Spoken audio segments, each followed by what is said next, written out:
রোজা রোজা রোজা রোজা নামের সাইনবোর্ডটা যখন সামনে দাঁড়াইলো, রাসূল বলেন আমি দেখলাম তার সামনে অটোমেটিকলি একটা কুয়ার মতো করে সৃষ্টি হয়ে গেল।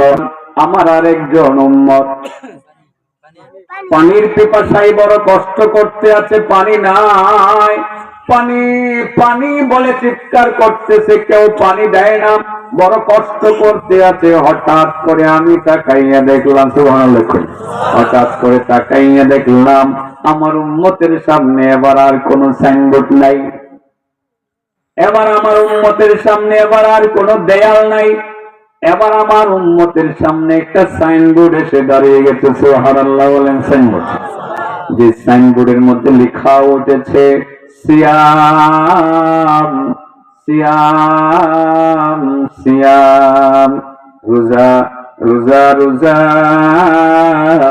রোজা নামের সাইনবোর্ডটা যখন সামনে দাঁড়াইলো, রাসূল বলেন আমি দেখলাম তার সামনে অটোমেটিকলি একটা কুয়ার মতো করে সৃষ্টি হয়ে গেল।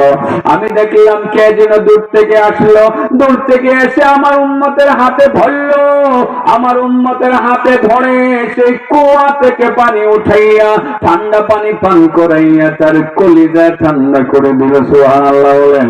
রাসূল বলেন আব্দুর রহমান, তার মানে হলো আমার উম্মতের মধ্যে যে সমস্ত উম্মতেরা পবিত্র মাহে রমাদানের রোজা যত্ন সহকারে রাখবে, হাসরের ময়দানে পানির পিপাসা লাগবে, কষ্ট হবে বটে, কিন্তু সেই দিন তার কষ্ট হইতে আমি দেব না।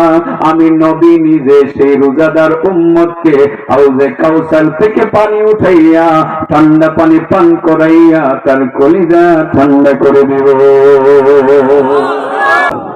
আমার নবী রাতের হাউজে কাউসারের পানি খাইলে কলিজাটা যাইব পানি ভিতরে ঠান্ডা হইতে হইতে যাইব। ঠিক আছে না?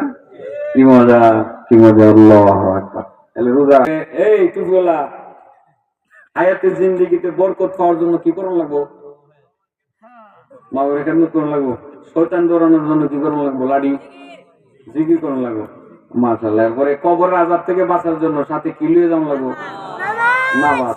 এরপরে হাসরের ময়দানে আমার নবীর হাতে হাউজে কাউসারে পানি পান করার জন্য কি করণ লাগবো?